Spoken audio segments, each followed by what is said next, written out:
सरफरोशी की तमन्ना अब हमारे दिल में है, देखना है जोर कितना बाजुए कातिल में है। तो दोस्तों ये नॉर्मल सी बेसिक सी लाइंस नहीं है, ये बेसिकली वो वॉरक्राई आप कह सकते हो, या वो जज्बा या वो जुनून है जो एक समय में भारत में और भारत के लोगों के अंदर डेवलप हुआ। ठीक है, सन 57 की क्रांति तो आप सभी को याद होगी, उसको हम पढ़ते चले आ रहे हैं हमारे पिछले लेक्चर्स में, पिछले वीडियोस के अंदर। अब अगर मैं आपसे बात करूं बेटा यहां पे कि सन 57 के बाद की कहानी कैसी है, सन 57 के बाद ऐसा क्या हुआ कि जिसने देश में अंदर नेशनलिज्म, राष्ट्रवाद या फिर आप कह सकते हो पेट्रियोटिज्म की फीलिंग को जन्म दिया। तो इसके बारे में थोड़ी सी डिस्कशन हमने पहले वीडियोस में भी की थी। हाँ, अगर आप मिस कर गए हो तो प्लीज यार पहले वीडियो जरूर देख करके आना। और आज हम बात करने वाले हैं हमारे स्वतंत्रता संग्राम के एक पहले हिस्से की, एक पहले फेज की, कि किस तरीके से लोगों के अंदर यूनिटी, लोगों के अंदर एक कहते हैं ना एक एकजुटता जो है बेटा यहां पे डेवलप होती है। तो मैं बात कर रहा हूं एक ऐसे चैप्टर की जो आपके हिस्ट्री का बड़ा ही जबरदस्त चैप्टर है। I am talking about the first phase of the Indian national movement. जी हां, इस वीडियो के लास्ट तक हम क्या करने वाले हैं, पहले फेज की बात करने वाले हैं इंडियन नेशनल मूवमेंट के। अब उन बच्चों को जो यहां बचपन नए हैं, सबसे पहले तो स्वागत है आपका, बहुत सारा वेलकम बच्चों, वेलकम बैक टू आईसीएससी वाला। मेरा नाम है कुणाल, प्यार से आप मुझे टीरेक्स और डॉगेश सर कहते हैं। और आज के इस वीडियो के अंदर बेटा हम पढ़ाई करने वाले हैं आपके एक बहुत ही इंपॉर्टेंट चैप्टर एंड टॉपिक की, ठीक है, जो आपके बोर्ड्स के अंदर क्वेश्चंस के अंदर बहुत ज्यादा पूछा जाता है। तो चलो दोस्तों, फटाफट से एक छोटे प्यारे इफेक्टिव वीडियो के थ्रू हम यहां पे स्टडी करेंगे। और अगर आपको यहां पे लग रहा है बच्चे कि सर पढ़ाने के बाद आप जो है नोट्स कहां पे दोगे, तो भाई नोट्स आपको मिलेंगे फिजिक्स वाला की ऐप पे, जिसका लिंक जो है वो डिस्क्रिप्शन ऑफ द वीडियो में दिया गया है। सो मेक श्योर करिए कि एक बार आप यहां पे लेक्चर पढ़ लो तो इसके नोट जरूर से डाउनलोड कर लेना, ठीक है। चलिए दोस्तों, तो कहानी को, इस कारवां को, इस इतिहास की गाड़ी को आगे बढ़ाते हैं, ठीक है, और चलते हैं, हम लोग बात करते हैं फटाफट से, देखते हैं यार कि क्या क्या है हमारे पास। तो हम यहां पे बात करने वाले हैं अर्ली नेशनलिस्ट की, मतलब उन नेताओं के ना दोस्तों जो हमारे कांग्रेस से जुड़े हुए थे, स्टार्टिंग फेज में इंडियन पॉलिटिक्स को डोमिनेट करते थे, और इनका जो है लड़ाई करने का और अपनी डिमांड्स को प्रेजेंट करने का अपना ही एक तरीका था। हालांकि वो बात अलग है कि ब्रिटिशर्स के प्रति बहुत खुल के विरोध नहीं कर पाते थे, बिकॉज इनका मानना था, मोस्टली ऑफ देम अगर आप देखेंगे अर्ली नेशनलिस्ट तो बाहर से पढ़ाई की हुई थी, तो इन्होंने देखा था कि दुनिया में कहां का डेवलपमेंट हो रहा है, और इन्हें लगता था कि शायद वही डेवलपमेंट ब्रिटिशर्स भारत में भी ला सकते हैं। तभी ब्रिटिशर्स से जो है थोड़ा मतलब सही तरीके से डिमांड करिए रादर देन लड़ने झगड़ने के। तो ऐसा कुछ आइडियोलॉजी लग कर चलते हैं। आप इसके बारे में आगे पढ़ोगे, इनके मेथड्स के बारे में पढ़ेंगे और इनके कुछ कॉन्ट्रीब्यूशंस को हम यहाँ पे स्टडी करेंगे। तो ये होने वाला है बच्चों हमारा आज का पूरा एजेंडा। तो चलिए दोस्तों, स्टार्ट करते हैं with the first phase of the Indian national movement, ठीक है। चलो, तो दोस्तों जब भारत के स्वतंत्रता स्ट्रगल की, जब भारत की फ्रीडम स्ट्रगल की बात की जाती है, तो इसको हम क्या करते हैं बच्चे, कई सारे पार्ट्स में डिवाइड कर लेते हैं। मोटा मोटा अगर मैं आपसे कहूं तो हम इसको तीन बड़े पार्ट्स के अंदर डिवाइड कर लेते हैं।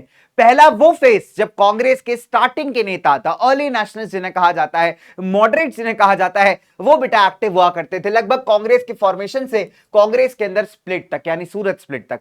उसके बाद एक दौर आया कि जब इन नेताओं ने जो अचीवमेंट्स होने चाहिए थे वो उस लेवल के जब ये नहीं अचीव कर पाए, लोगों को कुछ नए सोल्यूशन चाहिए थे, तो नए स्टाइल की पॉलिटिक्स चाहिए थी, तब आप देखोगे हमारे पास आता है द असर्टिव नेशनलिस्ट फेज, जिन्हें आप कई बार रेडिकल्स भी कहते हैं दोस्तों, ठीक है। वो लोग थे जो अग्रेसिव तरीके से जो है एकदम अपना हक छीनना जानते थे, सरकार का विरोध ओपन तरीके से करना जानते थे। तो इनके बारे में भी हम स्टडी करेंगे आगे चैप्टर्स में। और फिर आपका रिटर्न ऑफ गांधी जी। तो दोस्तों गांधी जी भारत वापस आए थे 1915 के अंदर, और यहां से इसके बाद अगर आप देखोगे तो धीरे धीरे भारतीय पॉलिटिक्स में इन्वॉल्व होना स्टार्ट हो जाते हैं। अब कई किताबों में इस फेज को 1917 से स्टार्ट किया जाता है, ठीक है, क्योंकि भाई चंपारण पहला ऐसा बड़ा मूवमेंट था गांधी जी का देश के अंदर जहां से उनके पॉलिटिकल करियर का एकदम किक स्टार्ट हो जाता है इंडिया में, राइट। तो कई बार आप कई किताबों में इसको 1917 भी देखोगे, बट जनरली ऐसा अज्यूम किया जाता है कि जब गांधी जी भारत वापस आए थे तब से लेकर के गांधी जी का इंफ्लुएंस यहां पे स्टार्ट हो जाता है भारतीय पॉलिटिक्स में, ठीक है। कब तक? लगभग देश की आजादी तक, ठीक है दोस्तों। चलिए, अब अगर बात की जाए अर्ली नेशनलिस्ट की, तो सवाल उठता है दोस्तों अर्ली नेशनलिस्ट आखिरकार थे कौन। तो दोस्तों अर्ली नेशनलिस्ट जो है ना, कांग्रेस के स्टार्टिंग ईयर्स के जो लीडर्स है ना, कांग्रेस के शुरुआती दौर में उनको लीड करने वाले है ना, उनको कहा जाता है यहां पे अर्ली नेशनलिस्ट। तो starting year of the Congress was led by the group of leaders जिनको हम कहते हैं द अर्ली नेशनलिस्ट, ठीक है। और ये कहां से आते थे दोस्तों, ये पढ़े लिखे मिडिल क्लास समाज से आते थे, यानी इनके पास घर बार चलाने के लिए पैसा भी ठीक ठीक था और साथ ही साथ इनके पास शिक्षा भी काफी अच्छी थी। सो दैट इज वाई अगर आप देखोगे तो इनका जो सोचने का नजरिया है, तरीका है, बहुत अलग तरीके का था, थोड़ा मॉडर्नाइज्ड वे में था। और ये चाहते थे कि भारत एक बेहतर देश बने, भारत के अंदर भी मॉडर्नाइजेशन आए, भारत भी जो है दोस्तों अपने आप को बेहतर बना पाए दुनिया के कंपैरिजन में, ठीक है, दुनिया के साथ कदम मिला के चल पाए।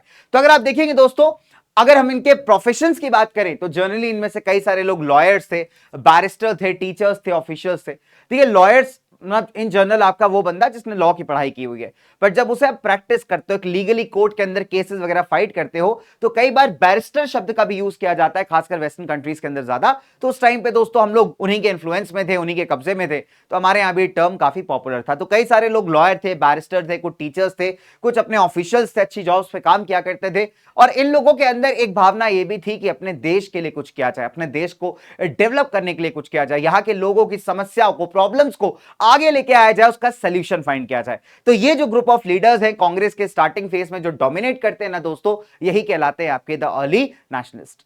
अब भारत में ये अर्ली नेशनलिस्ट लीडर्स आते कहां से थे, ये भी अपने आप में एक बहुत बढ़िया आप कह सकते हो ना, मतलब क्वेश्चन है, सवाल है कि यार ये कहां से आया करते थे। देखो, अगर मैं बात करूं, हमने पढ़ा था पिछले क्लासेस में कि बंगाल को the nerve of Indian nationalism कहा जाता है, कि भारतीय राष्ट्रवाद का सेंटर अगर आपको कोई दिखता है तो वो था आपका बंगाल।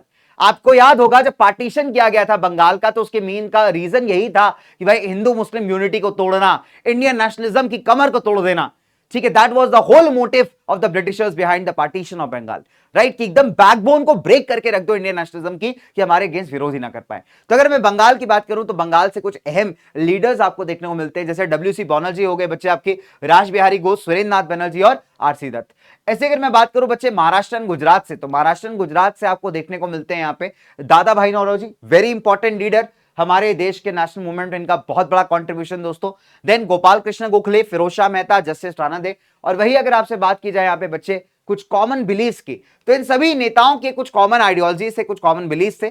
जो अर्ली नेशनलिस्ट थे बच्चे काफी ज्यादा ओपन माइंडेड पॉलिटिक्स के सपोर्टर थे, मतलब इनका ऐसा नहीं है कि मतलब बहुत ज्यादा आप कह सकते हो कंजर्वेटिव थॉट के थ्रू पॉलिटिक्स करिए। तो इनका सिंपल था, ओपन माइंडेड पॉलिटिक्स थी, मॉडर्नाइजेशन के सपोर्टर्स थे, ठीक है। और साथ ही साथ जो उनका पॉलिटिकल स्टाइल था बहुत मॉडरेट था, है ना। मॉडरेट का मतलब होता है बहुत ज्यादा ऐसे बढ़ चढ़ के धरना प्रदर्शन नहीं कर देना, है ना, तोड़फोड़ नहीं बचाना, इस टाइप का ये कोई चीज में बिलीव नहीं करते थे। इनका मानना सिंपल था कि अगर आपको कोई प्रॉब्लम है तो उसका एक तरीका है, कानून के दायरे के अंदर रह के लीगल वे में आप उसको अपोज कर सकते हो। कैसे? आप पिटीशंस फाइल करिए। पिटीशंस क्या होते हैं कि आपका कोई रिक्वेस्ट था और आपने क्या किया, ज्यादा लोगों से उसको साइन करवाया, तो दिखा रहा है कि भाई इतने लोग इसको सपोर्ट कर रहे हैं। So that kind of request ये सरकार को भेजते थे, लेटर्स लिखते थे, मीडिया के थ्रू अपनी बात को कहते थे, छोटे मोटे प्रोटेस्ट कर लिया करते थे पीसफुल तरीके से। तो ये होता है मॉडरेट पॉलिटिक्स करने का तरीका।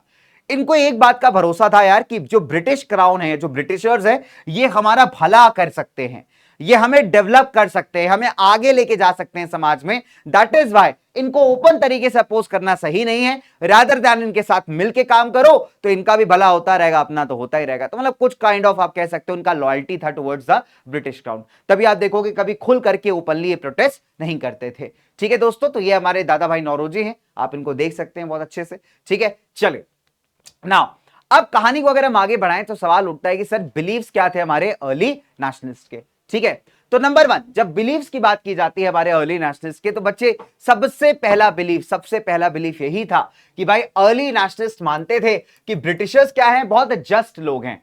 ब्रिटिशर्स जो है न्याय करने वाले लोग हैं, जस्टिस करने वाले लोग हैं। ठीक है, अगर आप उनमें बिलीव करोगे, उनकी बात को सुनोगे, तो वो भी आपकी बात को यहां पे मानेंगे। तो फेयर प्ले करते हैं, ऑनेस्टी पे भरोसा करते थे ब्रिटिशर्स की। अब ब्रिटिशर्स कह रहे हैं हाँ भैया पहले ये कर लो, हम तो चाहते ही है कि तुम बेवकूफ बन जाओ, है भाई, है कि नहीं। ये ब्रिटिशर्स कह रहे थे बहुत बढ़िया, तो हमको संत आदमी समझ रहे हो भैया, संत आदमी नहीं रावण आदमी है हम, तुम गलत फहमी में जी रहे हो कि हम जो है संत आदमी एकदम है, तुम्हारा भला करेंगे, तुम्हें बेनिफिट्स देंगे। भैया रावण है हम, छीन छान के ले जाएंगे सब। लेकिन इनको समझ नहीं आ रहा था, इनको लगता भैया ये रावण नहीं है, संत लोग हैं। ठीक है, तो इनको ब्रिटिशर्स के अंदर बहुत भरोसा था। दूसरी इंपॉर्टेंट बात बच्चे, इनको लगता था कि ब्रिटिशर्स इंडिया को होम रूल दे देंगे। होम रूल का मतलब क्या होता है कि आप ब्रिटिश एम्पायर का हिस्सा तो रहोगे, लेकिन आपको अपना देश मैनेज करने की पावर्स दे दी जाएंगी। ठीक है, कि आपके अपने देश में एक छोटी सरकार बना दी जाएगी आपकी, उस सरकार के पास इंटरनल मैटर्स को सॉल्व करने का पावर होगा। तो ऐसा रोल जो है ना ब्रिटिशर्स इनको दे देंगे। इनकी बहुत बड़ी गलतफहमी अगेन है, मिसअंडरस्टैंडिंग, कि ब्रिटिशर्स ऐसा कुछ नहीं करने वाले। ठीक है, बट अर्ली नेशनलिस्ट को लगता था कि शायद ब्रिटिशर्स ऐसा करेंगे। इसके अलावा इनको यह लगता था कि ब्रिटिश रूल के ना बहुत सारे फायदे हैं, ब्रिटिश हमें क्या कर सकते हैं, मॉडर्नाइज कर सकते हैं, साथ ही साथ अपने को कैसे रूल करना है, अपने देश को कैसे गवर्न करना है, इसके बारे में भी ब्रिटिशर्स हमें जानकारी या नॉलेज दे सकते हैं। तो ये सोचो कितना बड़ा डेल्यूजन है यार, डेलुलू में जी रहे थे एकदम, है कि नहीं। इनको लगता था ब्रिटिशर्स जस्ट एंड ऑनेस्ट है, इनको लगता था ब्रिटिशर्स इनको होम रूल देंगे, इनको लगता था ब्रिटिशर्स डेवलपमेंट देकर के आएंगे। ठीक है, और वेस्टर्न कंट्रीज के हिसाब से कैसे रूल किया जाता है वो हमें यहां पे सिखाएंगे। साथ ही साथ इनका जो रियलाइजेशन था, अगर आप देखोगे किस पे रिलाई करते थे, कंप्लीटली कॉन्स्टिट्यूशनल मेथड्स पे। तो यहाँ पे अर्ली नेशनलिस्ट का सिंपल फंडा था भाई कि कॉन्स्टिट्यूशनल मेथड्स के ऊपर बिलीफ रखना है, लीगल तरीके से अपनी डिमांड को प्रेजेंट करना है, हो हल्ला यहां पे नहीं मचाना है। सिंपल लॉजिक है भाई। ठीक है, तो एकदम पीसफुल तरीके से आराम से जो है अपनी डिमांड्स रखनी है और गिड़गड़ाते रहना है, रिक्वेस्ट करते रहना है। ब्रिटिशर्स कभी ना कभी तो मान ही जाएंगे, लॉयल बंदे हैं, जस्ट बंदे हैं वो लोग, है ना, न्याय करने वाले हैं, ऐसा इनका बिलीफ था। बट ये बिलीफ अगर आप देखोगे तो आगे चल के खत्म हो जाता है। ठीक है, बिकॉज ऑब्वियसली बात है ब्रिटिशर्स ऐसा कुछ करने वाले नहीं है। अब अगर मैं बात करूं demands of the early nationalist की, तो बच्चे इससे क्वेश्चंस आप देखोगे काफी अच्छे बनते हैं कि भाई डिमांड्स क्या थे अर्ली नेशनलिस्ट के। तो देखिए सबसे पहला डिमांड था कॉन्स्टिट्यूशनल रिफॉर्म्स, मतलब भारत के एडमिनिस्ट्रेशन में कुछ बदलाव लेकर के आइए, कुछ ऐसी चीजें लेकर के आइए जिससे इंडियंस का भला हो, भारतीयों का बेनिफिट हो। जैसे फॉर एग्जांपल इंडिया काउंसिल को अबॉलिश कर देना। दूसरा था कि लेजिस्लेटिव जो असेंबलीज हैं और जो काउंसिल्स हैं, जैसे आज के जमाने में आप विधानसभा, लोकसभा, राज्यसभा देखते हो ना, वैसे उस जमाने में लेजिस्लेटिव असेंबलीज एंड काउंसिल्स हुआ करती थी। तो उनका नंबर बढ़ाया जाए, कहां पे, सेंटर या प्रोविंसेस पे, या फिर उनके अंदर जो नंबर ऑफ पीपल हैं उनका स्ट्रेंथ यहां पे इंक्रीज किया जाए, सो दैट ज्यादा इंडियंस वहां पे पार्टिसिपेट कर पाए और अपने लिए लॉस को फ्रेम करने में हेल्प आउट करें। ठीक है, अच्छा इसके अलावा अगर आप देखोगे तो उन्होंने कहा कि भाई मेंबरशिप ऑफ इंडियंस को बढ़ाना चाहिए। देखो मैंने कहा ना कि भाई इंडियन मेंबरशिप बढ़नी चाहिए, ये नहीं कि भाई तुम हमारे देश को चला रहे हो और तुम्हारे ही लोग ज्यादा है, तो हम भी होंगे हमारे देश को चलाने में तो ज्यादा बढ़िया रहेगा, हमें ज्यादा बेहतर पता है अपने देश की प्रॉब्लम्स क्या है, तो हमारा जो है, जो कह सकते हैं स्ट्रेंथ है इन काउंसिल एंड असेंबलीज के अंदर जो है बढ़ाना चाहिए, ये इनका डिमांड था। इसके अलावा इन्होंने एक स्लोगन भी रेज किया कि नो टैक्सेशन विदाउट रिप्रेजेंटेशन, कि जब तक इन असेंबलीज में, इन काउंसिल्स में आप हमें जगह नहीं देते, आप हमें रिप्रेजेंटेशन नहीं देते ना, तब तक हम टैक्सेस भी नहीं देंगे। तो नो टैक्सेशन विदाउट रिप्रेजेंटेशन का डिमांड था। ये किसका डिमांड है, क्वेश्चन आ सकता है, तो आप कहेंगे सर अर्ली नेशनलिस्ट का। साथ ही साथ ये भी चाहते थे कि एक सेल्फ गवर्नमेंट बनाई जाए within the British empire, कि ब्रिटिश एम्पायर के अंदर ही इंडियंस को अधिकार दिया जाए, पावर दिया जाए अपने आप को रूल करने का, इसको आप कहते हैं सेल्फ गवर्नमेंट। साथ ही साथ जो एग्जीक्यूटिव काउंसिल है वाइस रॉय एंड गवर्नर्स की, उसमें भी इंडियंस को मौका मिले, ना कि गवर्नर की है, वाइस रॉय की जो एग्जीक्यूटिव काउंसिल अपनी पर्सनल टीम से है, उसके अंदर भी भारतीयों को मौका देना चाहिए। इससे फायदा क्या होगा कि इंडियंस के ग्रीवेंसेस को, भारतीयों के प्रॉब्लम्स को आप सरकार के सामने लेकर के आ पाओगे, and then there may be a hope कि शायद वो आपको सॉल्यूशंस दे दे। तो कुल मिलाकर के इंडियन रिप्रेजेंटेशन की डिमांड यहां पे हैवी तरीके से की जा रही है बाय द अर्ली नेशनलिस्ट। ठीक है, इसके अलावा अगर आप देखोगे दोस्तों इकोनॉमिक रिफॉर्म्स मांगे। इन्होंने कहा कि जो लैंड के ऊपर आपने रेवेन्यू लगा रखा है, टैक्स लगा रखा है, उसे यहां पे क्या करिए, कम करिए। इसके अलावा इन्होंने ये भी कहा कि जो पीजेंट्स हमारे गरीब किसान वगैरह है, उन्हें अनजस्ट जमींदारों के अगेंस्ट प्रोटेक्ट किया जाए। बिकॉज पहले क्या होता था, कई सारे ऐसे जमींदार थे जो किसानों को बड़ा परेशान करते थे, चाहे वो डेप्ट के लिए हो, कर्जे के लिए हो, है ना, चाहे वो आपके रेवेन्यू के लिए हो। तो ऐसे जमींदारों से किसानों को बताया जाए। साथ ही साथ जो आर्मी के ऊपर, डिफेंस के ऊपर यहां पे ब्रिटिश जो है बहुत ज्यादा खर्च कर रहे हैं, इंडिया से पैसा लूट करके इंडिया का पैसा जो है अपनी आर्मी को मजबूत बनाने में लगा रहे हैं, तो वो आर्मी डिफेंस एक्सपेंडिचर को कम किया जाए। साथ ही साथ जो इंडिया में गरीबी और भुखमरी बढ़ रही है, फेमाइंस बढ़ती जा रही है, पॉवर्टी बढ़ती जा रही है, इसके ऊपर एक प्रॉपर इन्वेस्टिगेशन हो कि ऐसा क्यों हो रहा है। साथ ही साथ इन्होंने कहा कि भाई एग्रीकल्चर बैंक डेवलप करिए। जैसे आज के टाइम पे आप देखोगे कई सारे ग्रामीण बैंक होते हैं, इनका काम क्या होता है, किसानों को सस्ते रेट्स ऑफ इंटरेस्ट पे लोन्स देना। अगर किसान का पैसा बचेगा तो डेफिनेट सी बात है वो अपनी खेती बाड़ी को ज्यादा बेहतर बना पाएगा, ज्यादा एक्सपैंड कर पाएगा, right. So farmers will be prosperous. तो यहां पे इनका आइडियोलॉजी आप देखिए बहुत सही है, ये कह रहे हैं कि आप सस्ते लोन दीजिए फार्मर्स को, एग्रीकल्चर बैंक्स ओपन आप करिए, साथ ही साथ बैंकिंग, इरिगेशन, मेडिकल और हेल्थ फैसिलिटीज को आप डेवलप करिए। तो कुल मिलाकर के इनका अगर आप देखोगे जो होल डिमांड है वो इंफ्रास्ट्रक्चर डेवलपमेंट पे। ये कह रहे हैं, ये चाहते हैं ब्रिटिशर्स क्या करें, इंफ्रास्ट्रक्चर को डेवलप करने में मदद करें, चाहे बैंकिंग सिस्टम हो, इरिगेशन हो, मेडिकल यानी हॉस्पिटल्स हो, हेल्थ फैसिलिटीज हो। साथ ही साथ अगर आप देखोगे तो इन्होंने कहा कि भाई इंडस्ट्री के ग्रोथ पे भी ध्यान देना चाहिए, हमारे इंडियन इंडस्ट्रीज को प्रोटेक्शन मिलना चाहिए, ठीक है। कैसा प्रोटेक्शन? टैक्सेस को लेकर के।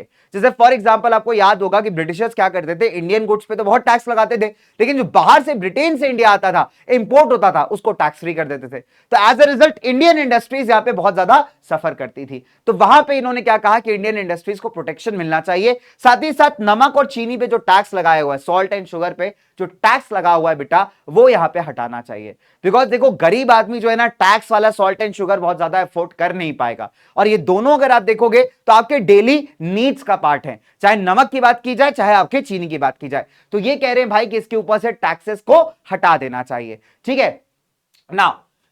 फिर इन्होंने यार कुछ एडमिनिस्ट्रेटिव डिमांड्स भी यहां पे किए। अब क्या एडमिनिस्ट्रेटिव डिमांड्स थे? नंबर 1, इन्होंने कहा कि जो सिविल सर्विस का पेपर है वो इंडिया और इंग्लैंड में साथ साथ होना चाहिए। पहले क्या होता था कि अगर आपको सिविल सर्विस का पेपर देना है तो भाई साहब इंग्लैंड जाइए, आप बढ़िया, आपके पास पैसे होंगे तभी दे पाओगे। So this made it sure कि इंडियंस को यहां मौका ही ना मिले। अब ये कह रहे हैं कि भारत और इंग्लैंड में एक समय पे आपका सिविल सर्विसेज का पेपर होना चाहिए। दूसरी बात कि एग्जीक्यूटिव और जुडिशरी को अलग अलग करिए। पहले क्या था कि जो कानून इंप्लीमेंट करता था वही उसके रिगार्डिंग डिस्प्यूट्स को भी सॉल्व करता था। आप सोचो कितना गलत है यार।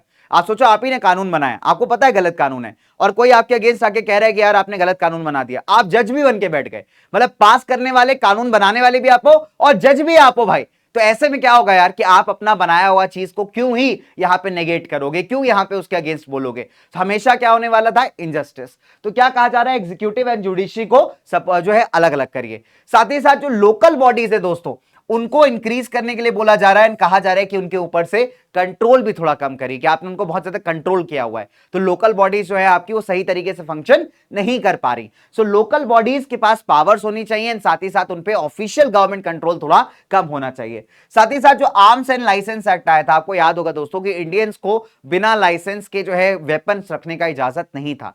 तो ऐसे कई सारे एक्ट जो कि बहुत अनजस्ट थे, इंडियंस के अगेंस्ट पास किए गए हैं, ठीक है। तो उनको रिपील करने की, हटाने की यहां पे डिमांड की जा रही है। साथ ही साथ ये भी कहा जा रहा है कि जो हायर पोजीशन के जॉब्स है उसमें इंडियंस को यहां पे मौका मिले। प्राइमरी एजुकेशन जो है वो भारतीयों के लिए कंपलसरी करवा दी जाए, और साथ ही साथ जो पुलिस सिस्टम है उस जमाने से करप्ट है और आज तक करप्ट है दोस्तों, वहां क्या किया जाए? इंप्रूवमेंट लाया जाए। ये एक सिर्फ एक अपने देश की बात नहीं कर रहा हूं, ये वर्ल्ड के हालात हैं। तुम्हें क्या लगता है कि हम लोग बोलते हैं यार Indian police is very corrupt, but तुम्हें लगता है कि दुनिया भर की पुलिस बहुत ऑनेस्ट है? नहीं है भाई। दुनिया भर में तुम चले जाओ यार, बहुत बहुत ज्यादा मतलब डिसऑनेस्टी आपको मिलेगी। आप अफ्रीकन नेशंस कुछ ऐसे आप वहां चले जाइए कि बिना ब्राइब दिया, बिना घूस दिए तो आप इधर उधर जा भी नहीं सकते। तो मतलब हालात इतने खराब है दोस्तों, है ना। वी एक्सपेक्ट यार, हम एक्सपेक्ट करते हैं कि ऐसे इंस्टीट्यूशन से कि इनको थोड़ा ईमानदार होना चाहिए। बट अगेन दोस्तों, ईमानदारी और वर्ल्ड ये दोनों साथ साथ नहीं चलते। वर्ल्ड में कोई ऐसा देश बहुत ईमानदार हो नहीं है यार। बस एक चीज का फर्क होता है, कोई देश बहुत कम चोर है, कोई बहुत ज्यादा है, कोई बहुत मीडियम है। सो भाई सबको जिसको मौका मिलता है सब पावर का यूज करते हैं, सब जो है पैसा कमाने का सोचते हैं। ये पूरे वर्ल्ड वाइड का सिनेरियो है, ठीक है। तो जब मतलब ऐसी बातें आती है तो हमेशा जो एक नॉर्मल आदमी है उसको लगता है यार कि इसमें इंप्रूवमेंट होना चाहिए। बिकॉज हम और तुम क्या है बेटा?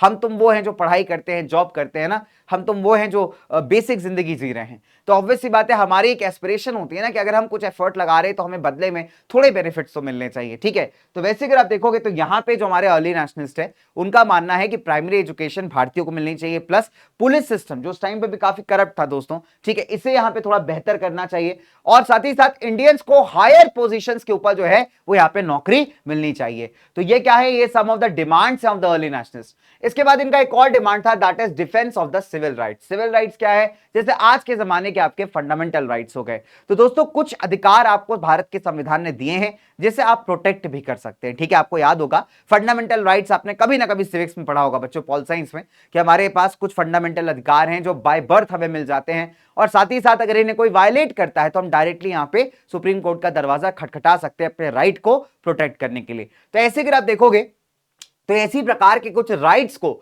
यहां पे डिमांड किया था हमारे अर्ली नेशनलिस्ट ने। इन्होंने कहा कि यार जो आपने रेस्ट्रिक्शंस लगा रखे हैं ना यहाँ पे फ्रीडम ऑफ स्पीच के ऊपर, है ना, या फिर फ्रीडम ऑफ मीडिया के ऊपर, उन रेस्ट्रिक्शंस को हटाया जाए।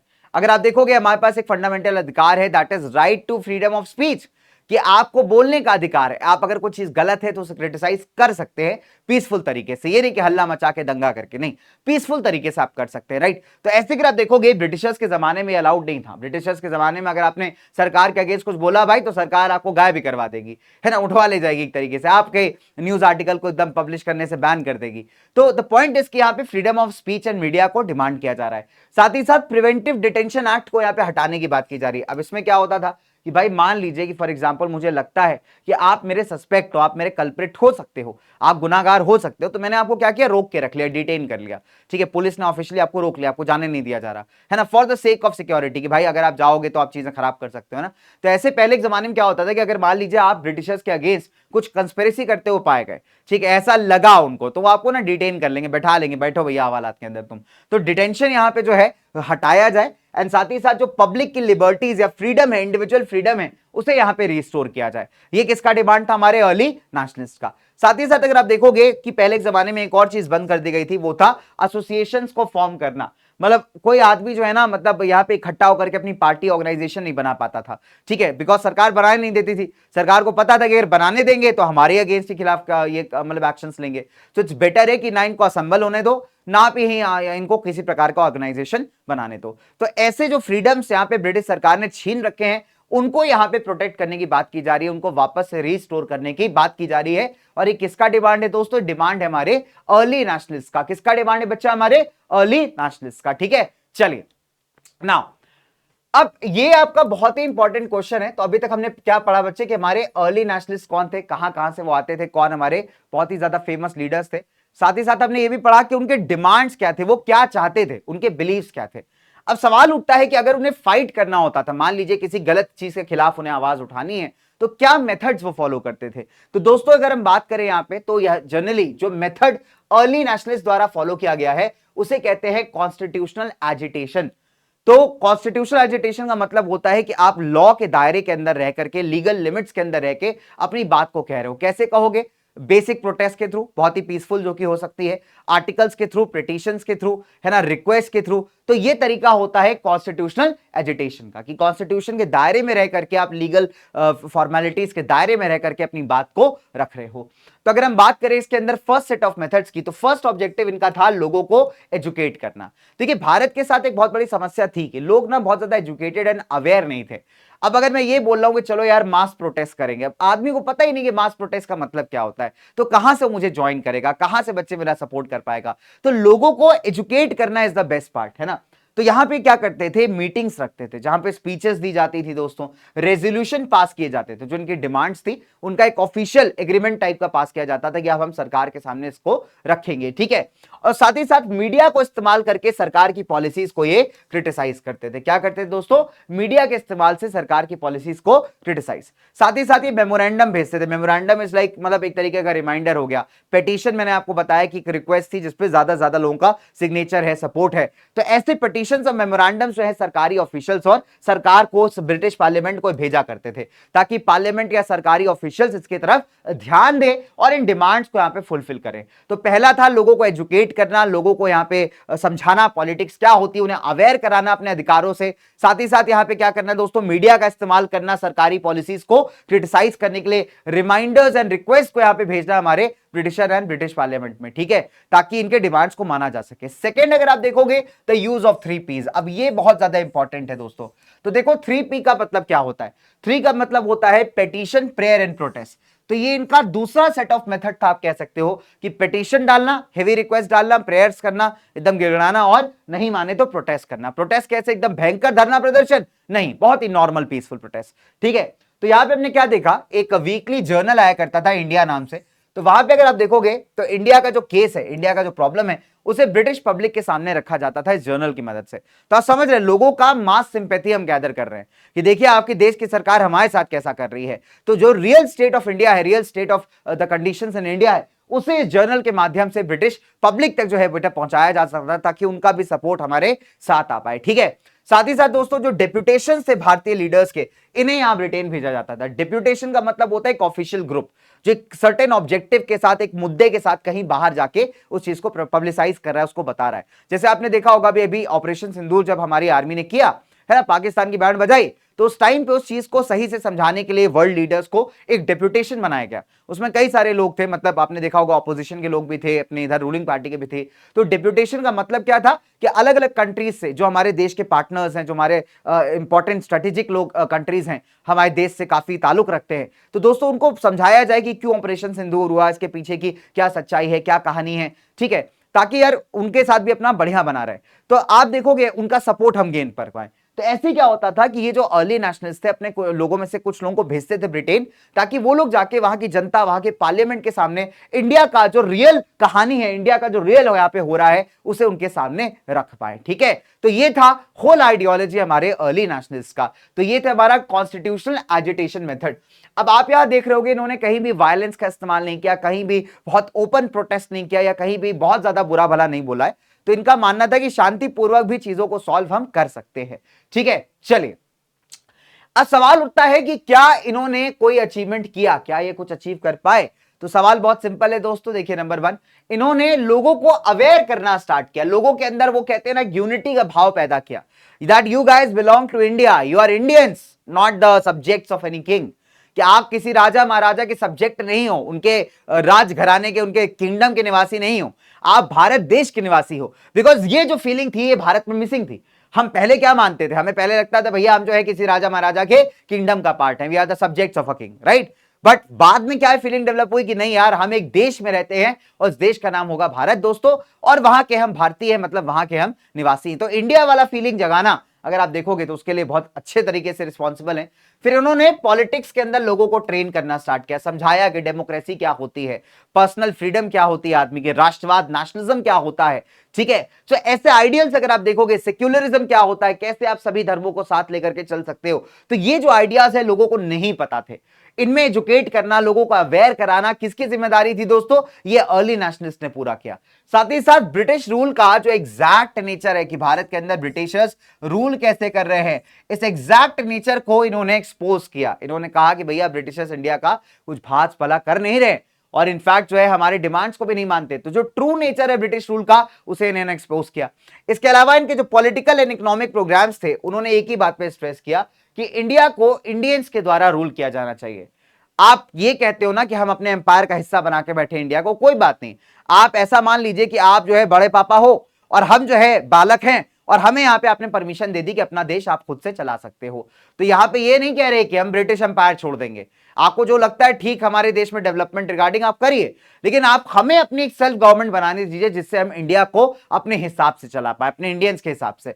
ठीक है, और क्या इनके एफर्ट से कोई फायदा हुआ? तो आप देखोगे बिल्कुल हुआ। जैसे एक पब्लिक सर्विस कमीशन का अपॉइंटमेंट होता है 1886 में, एक रेजोल्यूशन पास होता है ब्रिटेन के पार्लियामेंट में कि जो सिविल सर्विसेज का पेपर है वो इंडिया और इंग्लैंड में साथ साथ करवाया जाएगा सेम टाइम पे। ठीक है, तो ये आप देख सकते हो बहुत ही पॉजिटिव आउटकम है। फिर एक वेलबी कमीशन का अपॉइंटमेंट किया गया था, जहां पे इंडिया में जो खर्चे हो रहे हैं, है ना, उसके ऊपर एक बार ध्यान दिया जाए, एग्जेसिव खर्चा कहां हो रहा है, इंडिया की पॉवर्टी क्यों बढ़ रही है ना, तो इस पे थोड़ा सा यहाँ पे एक कमीशन का फॉर्मेशन होता है, और एक इंडिया काउंसिल्स एक्ट आता है दोस्तों 1892 में। तो ये कुछ ऐसे अचीवमेंट्स हैं जो आपको दिखाई देते हैं बच्चे हमारे अर्ली नेशनलिस्ट के। ठीक है, चलिए नाउ अब अगर आप देखोगे तो अर्ली नेशनलिस्ट के बारे में आपने जितना भी पढ़ा, आपके दिमाग में एक इमेज बनी होगी कि सर हम इनको क्रिटिसाइज करते हैं कि भाई they were the loyals to the British, ठीक है, बहुत ज्यादा वफादार थे ब्रिटिशर्स के, बट फिर भी इन्होंने कुछ अच्छे काम तो किए हैं, देश के अंदर वो नेशनलिज्म का फीलिंग, पेट्रियोटिज्म का फीलिंग जगाने का काम तो किया है, और कुछ अचीवमेंट्स भी किए हैं।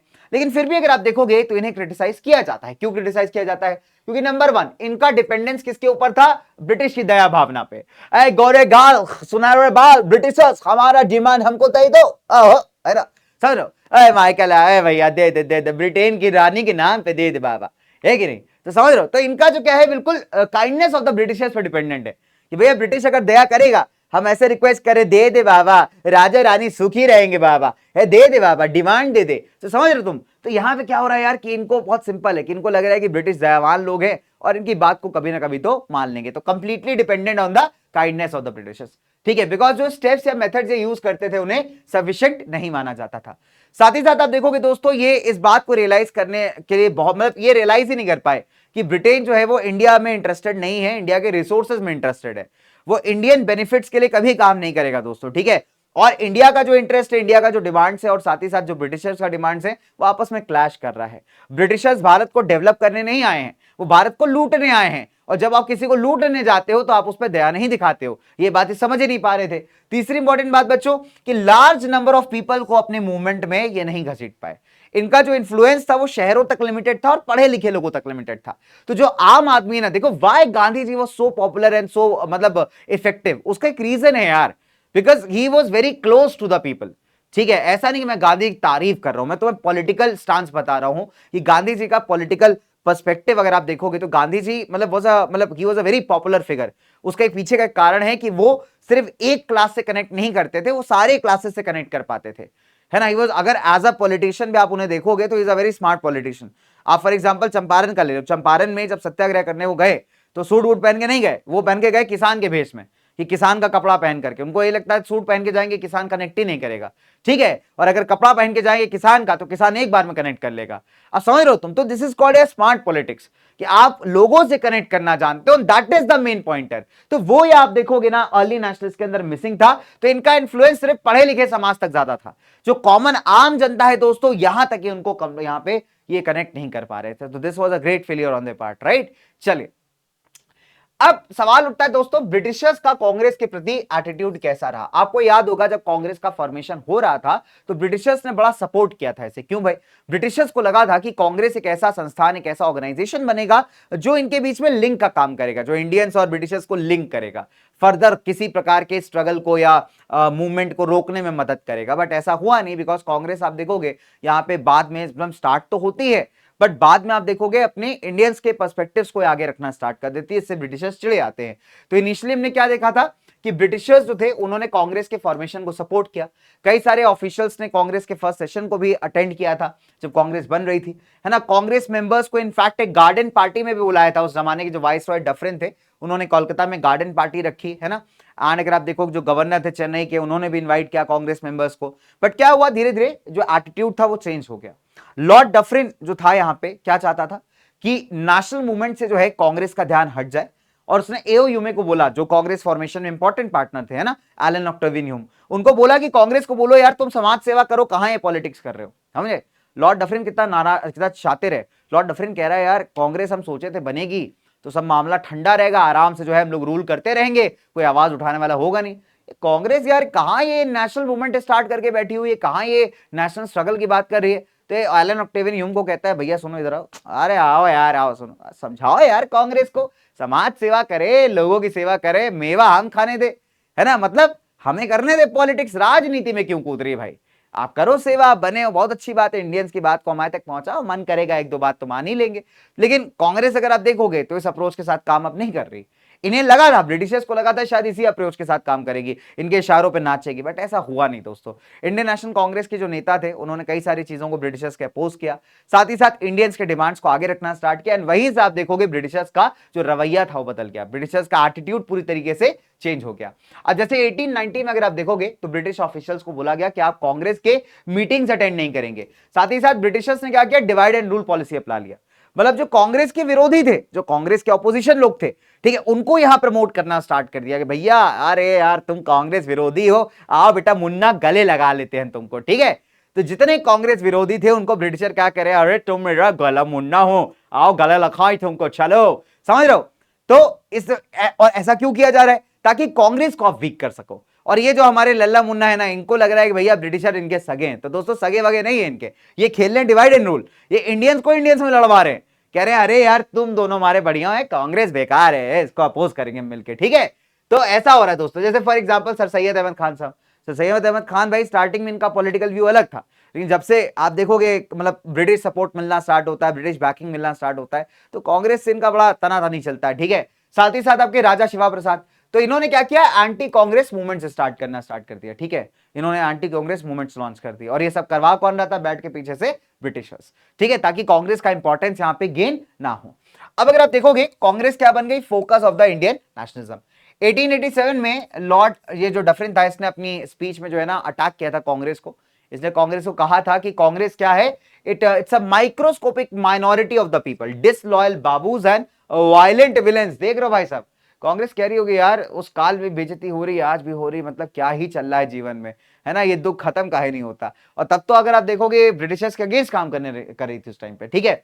तो इनको क्या कहा जा रहा है कि माइक्रोस्कोपिक माइनॉरिटी हो आप, इत्तू से लोग हो, इत्तू से माइक्रोस्कोपिक माइनॉरिटी, किसकी minority, that is of people disloyal babu. Disloyal babu कौन होते हैं बेटा, वो तुम्हारा बाबू सोना वाला बाबू नहीं हो, बात हो रही है जो तुम पूछते हो रोज खाना खाया, did you have waffles, yeah I just had samosas and pancakes you know, yeah with the green and the hari वाली चटनी, तो ये वो वाले बाबू सोना नहीं है, ठीक है।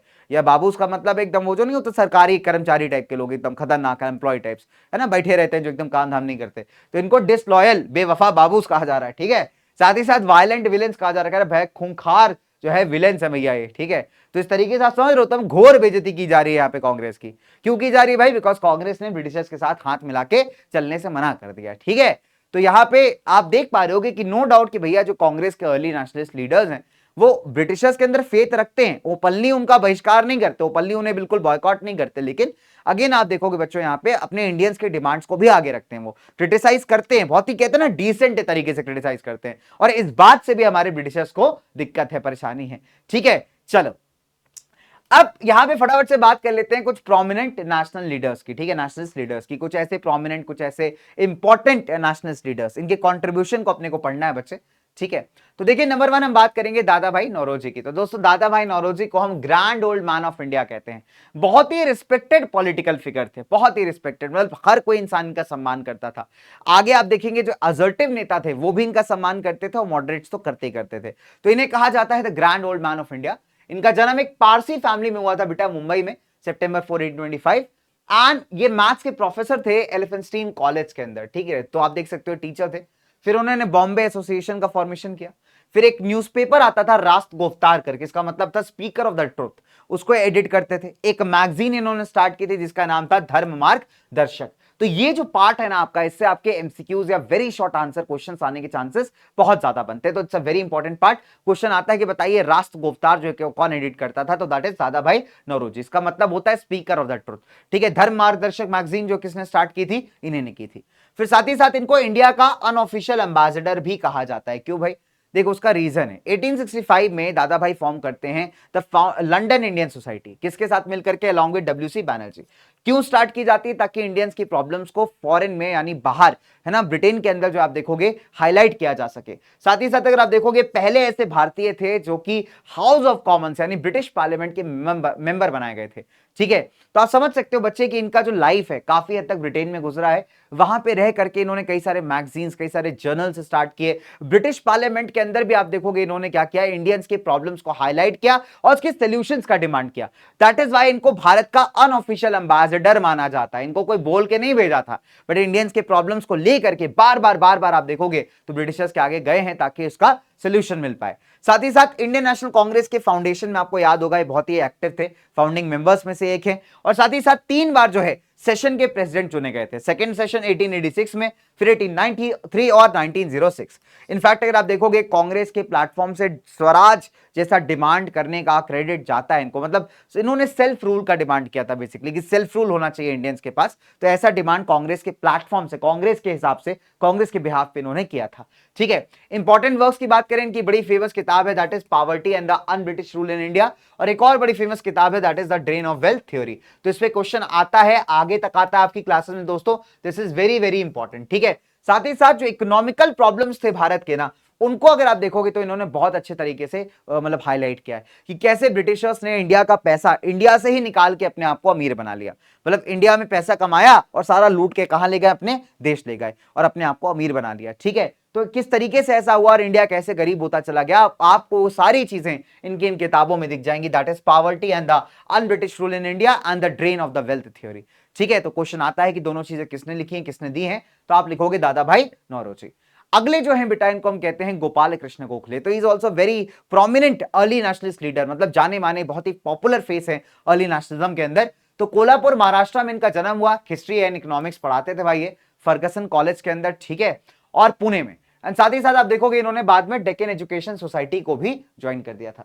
इन्हें एक टाइटल दिया गया था, टाइटल क्या था बच्चों, that is companion of the Indian empire. ठीक है, अब अगर आप देखेंगे बेटा, ये मोस्ट पॉपुलर लीडर थे इंडियन नेशनल कांग्रेस के। इनफैक्ट वाराणसी में जो सेशन हुआ था, मीटिंग हुई थी कांग्रेस की, उसके प्रेसिडेंट भी रहे थे। ठीक है, एंड साथ ही साथ इन्होंने कई सारे रिफॉर्म्स के लिए ब्रिटिशर्स को रिक्वेस्ट किया था। इन्होंने डिफेंस एक्सपेंडिचर को क्रिटिसाइज किया कि आप भारत का पैसा जो है अपनी आर्मी को मजबूत बनाने के लिए खर्च कर रहे हो। साथ ही साथ जो रेशियल डिस्क्रिमिनेशन होता था, स्किन कलर के आधार पे जो भेदभाव इंडियंस के साथ किया जाता था, उसको भी अपोज करते हैं, उसके खिलाफ भी ये क्रिटिसिज्म करते हैं, किसका? ब्रिटिश सरकार का। साथ ही साथ हाई पोस्ट में इंडियंस को नहीं रखा जाता था, आपको याद होगा इंडियंस को लो पोस्ट में रखते थे, तो उसका ये विरोध करते हैं। साथ ही साथ बच्चे जो कॉटन पे टैक्स लगाया हुआ था, उसका भी ये विरोध करते हैं। इनका रिक्वेस्ट था कि यहां पे कि यार लेजिस्लेटिव काउंसिल्स को थोड़ा बदला जाए, वहां पे थोड़ा इंडियन पार्टिसिपेशन बढ़ाया जाए, इंडियंस को यहां पे पावर दी जाए।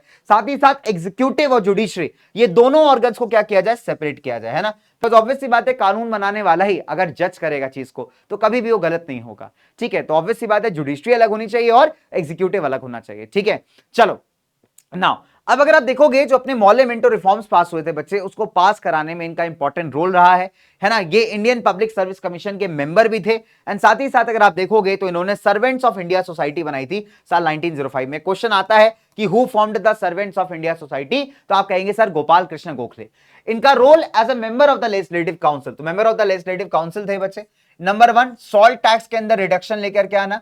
साथ ही साथ जो कॉटन के ऊपर एक्साइज ड्यूटी लगा था, टैक्स लगा हुआ था, उसे यहां खत्म करवाना। उसके बाद प्राइमरी एजुकेशन को कंपलसरी करवाना कि भाई प्राइमरी एजुकेशन बच्चों को मिलनी चाहिए।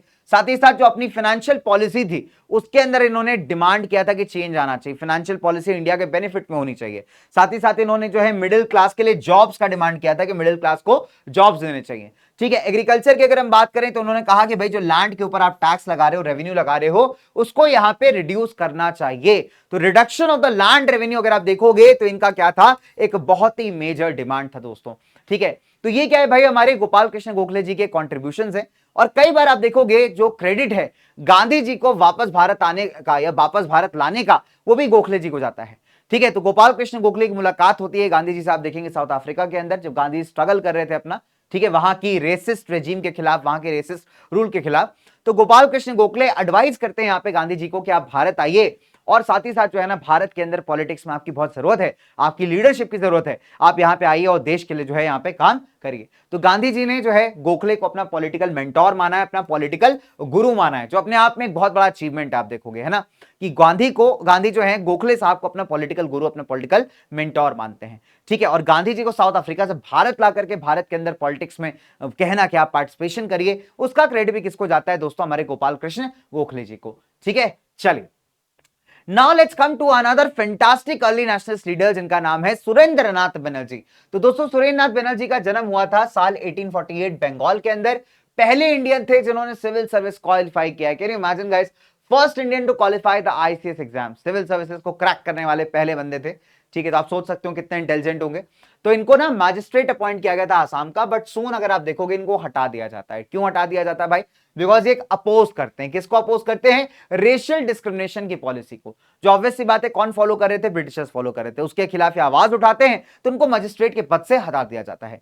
अब ब्रिटिशर्स की रॉन्ग पॉलिसीज को फाइट करने के लिए ये बनाते हैं द इंडियन एसोसिएशन इन 1876।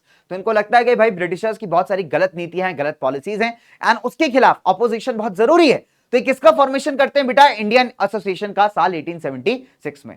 एक ऑल इंडिया पॉलिटिकल ऑर्गेनाइजेशन बनाने का ख्वाब था इनका, एंड इसी ऑब्जेक्टिव से आप देखोगे एक इंडियन नेशनल कॉन्फ्रेंस ही बुलाते हैं कोलकाता के अंदर 1883 में। बाद में आप देखोगे दोस्तों ये मर्ज हो जाती है इंडियन नेशनल कांग्रेस के साथ।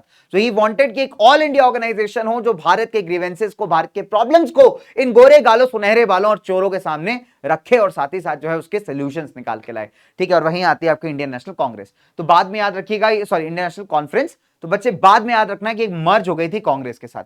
एक न्यूज़पेपर आता था बंगाली नाम का, उससे ये जो है एडिट किया करते थे बच्चों, और एक पावरफुल मीडियम बना ये न्यूज़पेपर लोगों के ओपिनियन को फॉर्म करने में। सी पीपल ऑफ बंगाल, अगर आप देखोगे, मतलब अगर आप पुराने जमाने में हिस्ट्री पढ़ो, सो बंगालीज जो ओरिजिनल बंगाल से लोग हैं ना, they are very much into literature. आप कभी मिलिए किसी प्रॉपर बंगाली बंदे से, वो लिटरेचर का मतलब ह्यूज फैन होगा, नॉलेजेबल होता है बहुत ज्यादा, एंड वन मोर स्पेशलिटी की भाई मतलब काफी फूड लवर होता है, मतलब खाने को लेकर के उनका चॉइस भी काफी अच्छा है और मतलब लव भी बहुत प्यारा है। एंड अगेन परफॉर्मिंग आर्ट्स, तो कई सारे आर्ट्स ऐसे होते हैं जो बंगाली फ्रेंड्स अगर आपके हैं तो आप उनसे पूछेगा, वो आपको किसी ना किसी आर्ट में बहुत अच्छे दिखाई देंगे। So this is like what true Bengalis are. तो अभी तो क्या है यार, बड़ा मतलब फर्स्ट क्रिएट रहता है हर चीज को लेकर के। तो बट अगर आप रियल बंगाल का एसेंस आप देखना चाहते हो तो बंगाली आप देखिए पुराने जमाने में इतने ज्यादा जबरदस्त इंटेलेक्चुअल लोग हुए हैं भाई, because they are very much into मतलब एजुकेशन, लिटरेचर, आप कह सकते हो आर्ट्स, इवन फूड के लिए लव, कल्चर के लिए love. So that's a whole different story यार, है ना। तो आज हम शायद उतना गहराई से नहीं देख पाते हैं, बट अगर आप इतिहास के पन्नों को पलटोगे तो आपको ये सारी चीजें महसूस होंगी, आपको फील होगा।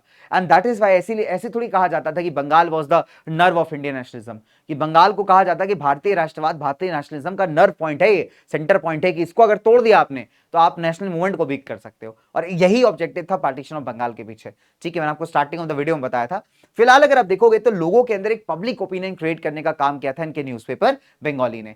इनकी किताब भी है नेशन इन द मेकिंग, तो ये अपना अकाउंट देते हैं उसमें पॉलिटिकल कंसर्न्स का, कहते हैं कि यार कि इनके सेल्फ गवर्नमेंट के बारे में व्यूज क्या है, कैसी सेल्फ गवर्नमेंट होनी चाहिए देश के अंदर, ठीक है। तो बहुत ही खूबसूरत सी किताब है a nation in the making दोस्तों। इसके कई सारे वर्जन्स भी आपको मिल जाते हैं, कभी मौका लगे and if you love to read books तो आप जरूर पढ़िएगा, ठीक है। बहुत सारी खूबसूरत किताबें हैं, ठीक है। तो मैंने एक अभी रिसेंट में एक बुक फेयर लगा हुआ था एक मॉल के अंदर, सो आई केम अक्रॉस अ बुक, तो उसमें that was very much related to Bhagavad Gita, है ना, तो भगवत गीता से रिलेटेड थी। एंड उसमें लिखा हुआ था, उसका टाइटल था 15 क्वेश्चंस ऑफ अर्जुना। तो यार 15 क्वेश्चंस ऑफ अर्जुना मतलब it's a very beautiful book. तो मैंने किताब देखी, अब वहाँ बुक फेयर में थोड़ी महंगी मिल रही थी, मैंने सेम किताब जो है यहाँ ऑनलाइन चेक की है तो सस्ती है, so I order that book. I don't read books यार, मैं ऑनेस्टली बता रहा हूँ आपको, ठीक है। I am not a huge fan of reading books. हाँ, कॉमिक्स वॉमिक्स कभी कभी पढ़ लेता था, अब तो वो भी टाइम नहीं मिलता, but again if you read books then do read some very good books. History के अंदर आपको बहुत सारी किताबें मिल जाएंगी that you will love to read, ठीक है। फिलहाल हम यहाँ बात करें बच्चे इनकी किताब नेशन इन द मेकिंग की। तो नेशन इन द मेकिंग ना पॉलिटिकल आइडियोलॉजी के का पूरा आप कह सकते हो डिस्क्रिप्शन देता है, इनके व्यूज क्या है सेल्फ गवर्नमेंट को लेकर के वो बताता है, ठीक है।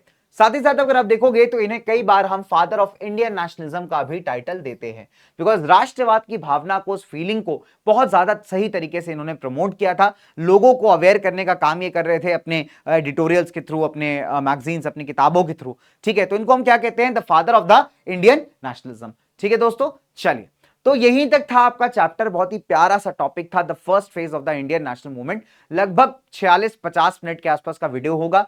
एंड सबसे इंपॉर्टेंट बात दोस्तों, इस चैप्टर से क्वेश्चंस आएंगे, आपको मिलेंगे पिक्चर बेस्ड क्वेश्चंस। जैसे दादा भाई नौरोजी भी सवाल आया कि पिक्चर दे दी, आपको पूछेगा बताइए कौन से नेशनलिस्ट नेता हैं ये, इनके क्या कॉन्ट्रीब्यूशंस थे, क्यों इन्हें स्पेशल माना जाता है, ठीक है। या फिर गोपाल कृष्ण गोखले या सुरेंद्रनाथ बनर्जी। तो एक ना एक नेशनलिस्ट से क्वेश्चन आपको बनता ही बनता है पेपर के अंदर दोस्तों, हाईली देखा गया है पिछले पीवाईक्यूज वगैरह के अंदर। साथ ही साथ methods of the early nationalist से क्वेश्चन आता है, तो आप याद रखिएगा कि मेथड्स वाला पॉइंट और कॉन्ट्रीब्यूशन वाला पॉइंट आपको इस चैप्टर से पढ़ना ही पढ़ना है। Is that clear my dear? चलिए, और जाते जाते कमेंट सेक्शन में आप सभी के लिए एक सवाल है, सवाल ये है कि मुझे बताइए कि what was the set of methods, किस मेथड से जो है हमारे ये जितने भी नेशनलिस्ट अर्ली वाले ये फाइट किया करते थे, ठीक है। क्या कहते हैं उस मेथड को, उसके 2-3 पॉइंटर्स आप कमेंट सेक्शन में मुझे बता सकते हो, ठीक है। मैं एक बार आंसर देखूंगा, किसी बच्चे का आंसर बहुत जबरदस्त लगा तो भाई उसे शाउट आउट भी मिलेगा, ठीक है। डॉगेज शाउट आउट स्पेशल, ये मैंने लास्ट टाइम दिया था, ठीक है दोस्तों। चलिए, तो इसी के साथ मुझे दीजिए इजाजत, आपके टीरेक्स सर, आपके डॉगेज सर जा रहे हैं, आपसे मुलाकात करेंगे अगली कक्षा में, अगली क्लास में, ठीक है। तब तक के लिए इस वीडियो को धमाकेदार तरीके से बढ़िया पढ़ लेना, एकदम शॉर्ट एंड क्रिस्प वीडियो है, 2-2 2.5 घंटे लंबा नहीं है दोस्तों, ठीक है। एकदम शॉर्ट एंड क्रिस्प वीडियो है, ठीक है, ताकि आप जब रिकॉल करने बैठे हो, चैप्टर को रिवाइज करने बैठे हो, बैकलॉग खत्म करने बैठे हो, तो ये वो वीडियोस हैं जो आपको बहुत ज्यादा हेल्प करने वाले हैं, ठीक है। तो ऐसे बहुत सारे वीडियोस मैं आपके लिए लेकर के आ रहा हूं कंप्लीट सिलेबस के, तो स्टे ट्यून टू आईसीएससी वाला। मैं लेता हूं आप सभी से विदा, एंड मेक श्योर कि नोट्स आप डाउनलोड कर लीजिएगा। कहां से करोगे? पीडब्ल्यू ऐप से, उसका लिंक दिया हुआ है डिस्क्रिप्शन में वीडियो के, जाओ यार फटाफट से नोट्स डाउनलोड कर लो। बाय बाय बच्चों। और हाँ, पीडब्ल्यू ऐप पे जब जा ही रहे हो यार, तो बहुत सारे बैचेस आप बच्चों के, है ना, चाहो तो उन्हें एक्सप्लोर भी कर सकते हो। अगर आप नए हो प्लेटफॉर्म पे तो आप जा करके उन बैचेस को एक्सप्लोर कर सकते हो। बैचेस के अंदर हम बहुत मस्ती मजाक करते हैं यार, बहुत सारी पढ़ाई करते हैं, क्वेश्चंस करते हैं, बहुत कुछ करते हैं, ठीक है। तो आप भी अगर एक पीवीएन बनने वाले हो तो भाई जाके चेकआउट कर सकते हो, ठीक है। अदरवाइज नोट्स तो आपके है ही, तो जाओ और बढ़िया से डाउनलोड करो। एंड बाकी यार stay tune to your very amazing channel that is ICSC वाला। मैं लेता हूं आपसे विदा, मिलते हैं in the next video. Bye guys, take care.